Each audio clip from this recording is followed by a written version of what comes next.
నమస్తే, నేను మీ Gopi. Welcome back to our channel. ఈరోజు మనతో వచ్చరికి పొలిటికల్ అనలిస్ట్ నిమ్మంది రామారావు గారు ఉన్నారు. సార్ నమస్తే. సార్ నమస్తే బాబు. సార్, పవన్ కళ్యాణ్ గారిని దగ్గరుండి పిఠాపురంలో గెలిపించిన వర్మ గారిపైనే పిఠాపురంలో తెలుగుదేశం జనసేన కార్యకర్తలు అయితే ఆయన మీద దాడి చేయడం జరిగింది.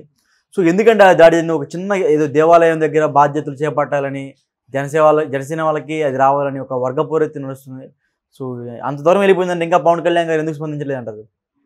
ఇది దీని వెనక కుట్ర ఉందండి తప్పకుండా. అంటే ఇంత త్యాగం చేసిన వర్మ గారి మీద ఎవరు అంటే దాడి చేయరు. జనసేన దాడి చేసిందని చెప్పేసి వైసీపీ వర్గాలు అంటున్నాయి. తర్వాత ఏంటంటే టీడీపీ ఏంటంటే అక్కడ స్థానికంగా లీడింగ్లో ఉన్నటువంటి కార్యకర్తలు వాళ్ళు హవా సాగుతుంది. అక్కడ ఏ వార్డులో ఏం చెప్పినప్పుడు కూడా వాళ్ళ హవా సాగుతుంది. వీరిద్దరి మధ్య ఆధిపత్య పూరు సహజంగా వస్తుంది. వాళ్ళు డెసిషన్ తీసుకుంటే వీళ్ళు బాధపడతారు, వీళ్ళు డెసిషన్ తీసుకుంటే వాళ్ళు బాధపడతారు. వీరిద్దరి మధ్య కూడా సయోధ్య లేదు. ఇప్పుడు వైసీపీ ఏం చేస్తుందంటే వీరిద్దరి మధ్య ఉన్న వైరుధ్యాన్ని ఫోకస్ చేసి ఇంతేంటే వాళ్ళు నిజస్వరూపాలు ఏమనుకుంటున్నారు, కేవలం నన్ను పడగొట్టడం కోసం వాళ్ళు ప్లాన్ చేసుకున్నారు. కానీ అసలు మనకంటే రౌడీలు, అసలు మనమే తక్కువ అంటే మన మన మన హయాంలో ఏ ప్రమాదాలు ఇట్లాంటి దాడులు జరగలేదు. ఎన్నికలు అయ్యి ఇంకా ప్రమాణ స్వీకారం చేయలేదు. ఇన్ని గొడవలు ఏంటి? అక్కడ గుడివాడ నాని, అక్కడేమో అంబటి రాంబాబు, ఇక్కడేమో పేరు నాని, మన వల్లభనేని వంశీ, ఇన్ని గొడవలు జరుగుతున్నాయి, ఇంత దాడి జరుగుతుందంటే ఆ నాయకులు కళ్ళు మూసుకున్నారా అని ఒక విధమైనటువంటి ఆ తాలూకు అంటే ఓటమి నుంచి కొంచెం ఉపశమనం పొందేందుకు వైఎస్ జగన్మోహన్ రెడ్డి తాలూకు ఆదేశానుసారం స్క్రిప్ట్ ఇప్పుడు జగన్మోహన్ రెడ్డి పరిపాలన సరిగ్గా సాగించనివ్వడు. ఎంత గొప్పవాడు కదంటే ఎక్కడో చదివాను నేను. జగన్మోహన్ రెడ్డి చంద్రబాబు నాయుడిని కలిశాడని చెప్పి చదివాను. అది నిజమో అబద్ధమో నాకు తెలియదు.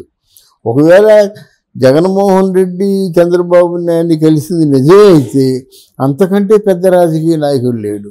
ఒకటి అయితే వీళ్ళు ఆహ్వానించారట, ప్రమాణ స్వీకారాన్ని మీరు రెండని ఆహ్వానించారట. వచ్చినట్టయితే ఇంకంతకంటే మించినటువంటి రాజకీయ నాయకుడు లేడు. కానీ అంతకు దిగజారుడు, వెళ్ళడు. అవమానం కదా. అయితే ఇక్కడ వాళ్ళు కొంచెం జాగ్రత్తగా ఉండవలసింది. మా టీముని ఇద్దరిని కూడా గెలిచిన తర్వాత, ఫలితాలు వచ్చిన తర్వాత ముందు కార్యకర్తల్లో సయోధ్య కుదర్చాలి. కొన్ని అనుమానాలు ఉంటాయండి. కార్యకర్తలకి కొన్ని అనుమానాలు ఉంటాయి. అనుమానం అంటే వాళ్ళు సీనియర్స్కి వాళ్ళు ఇప్పుడు ముందున్న ప్రయత్నం చేస్తారు. ఊర్లో బాగా పేరున్నటువంటి సీనియర్స్ కంటే జనసేన వచ్చి వాళ్ళు నువ్వు చేస్తావంటే అడుగుకుంటారండి. అంతే కదా. పిఠాపురం నువ్వు కొత్తగా వచ్చావు, నీ తాలూకు ఫ్యాన్స్ కొత్తగా తయారయ్యారు, వాళ్ళు ఏదో గెలిపించారని చెప్పేసి ఆ స్థానికంగా ఉన్నటువంటి కార్యకర్తలు ఊరుకోరు కదా. డెఫినెట్గా ఇద్దరి మధ్య ఉన్నటువంటి కలహాలని నా దృష్టిలో ఎవరో ఉంటారు, దీని వెనక ఉంటారన్నమాట, రెచ్చగొట్టే వాళ్ళు ఉంటారు. అందుకే దాడి జరిగింది. ఇక్కడ ఉత్సవాల విషయంలో కూడా వాళ్ళు ఘర్షణ పడడానికి కారణం ప్రధానంగా ఇది. అంటే వర్మ మీద దాడి చేశారు కదా మరి. అదే వర్మ మీద దాడి జరిగింది. జనసేనలో ఎవరో ఉన్నారు. జనసేన ఆ వర్మే చెప్పాడు కదా, వీళ్ళు పాత జనసేన వాళ్ళు కాదు, కొత్తగా వచ్చినటువంటి జనసేన పార్టీలో ఉన్న వాళ్ళని వర్మే చెప్పాడు. వాళ్ళే దాడి చేశారు. తర్వాత ఏమో ఆయన ఉదయ శ్రీనివాస్ ఉన్నాడు కదా, ఆయన హస్తం ఉంది అనే ఒక అనుమానం. అదే ఎంపీ ఆయన టీ టైం శ్రీ ఉదయ్ మాట. ఎందుకంటే ఉదయ్కి వర్మ గారికి పడదనే కంటే ఉదయ్ ఎవరు మన పవన్ కళ్యాణ్ దగ్గర అవడం ఆయనకి ఇష్టం లేదు. ఉదయ్ పవన్ కళ్యాణ్ దగ్గర అవడం ఇష్టం లేదు. టోటల్ గోదావరి జిల్లాలకి ఇన్ఛార్జిగా ఆయనే ఉంటాడు. ఆధిపత్యంలో అంటే ఆయన అధీనంలోనే ఉండాలి జనసేన కానీ తెలుగుదేశం కానీ. ఏదో విధంగా మార్కులు కొట్టేశాడు. ఆ వారాహి బస్సుని అది నిర్మించడం ద్వారా దానికోసం 1 సంవత్సరం 2 సంవత్సరాల పాటు పడ్డాడు. ఆ గ్రాటిట్యూడ్తో ఉదయ్కి ఇచ్చాడనమాట.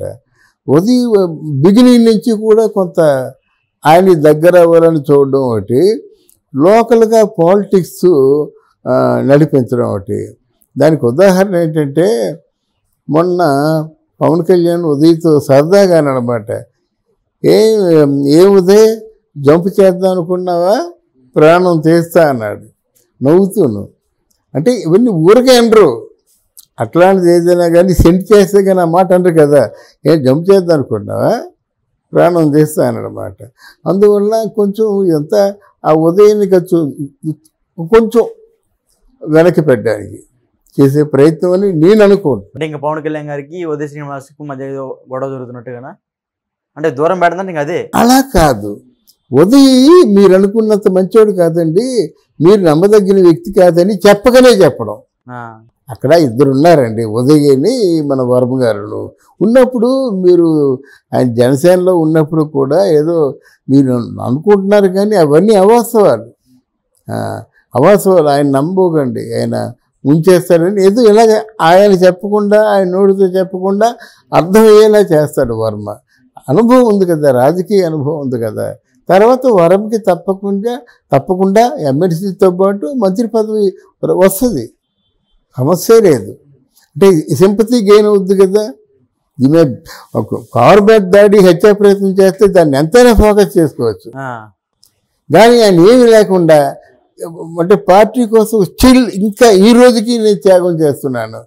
ఆ టీడీపీ వాళ్ళతోనేమో మీరు కోపడకండి, మీరు తొందరపడకండి, శాంతి అంటున్నాడు. ఇది రాజకీయం నా దృష్టిలో.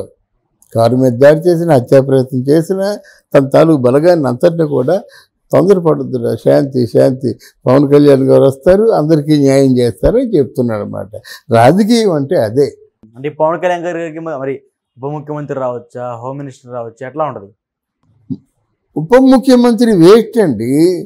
ఎందుకంటే ముఖ్యమంత్రి గురించి చెన్నారెడ్డి టైంలో ఉప ముఖ్యమంత్రి పదవి ఎవరికో ఇచ్చారు. ఆ ఉప ముఖ్యమంత్రి పదవిని 6,000 కింద చూస్తారు. ఈ 1,000 ఉన్నా పర్వాలేదు, లేకపోయినా పర్వాలేదు.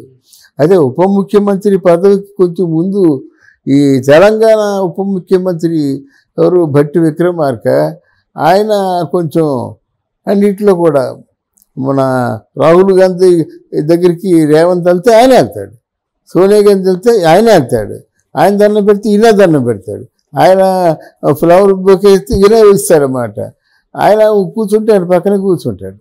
ఇలాగా ఆయన ప్రకటనలో ఆయన ఫోటో ఎంత వేసాడు, ఎన్ని మిల్లీ అంటే మీటర్స్ ఉందంటే ఆయన ఫోటో అంతే వేయాలి.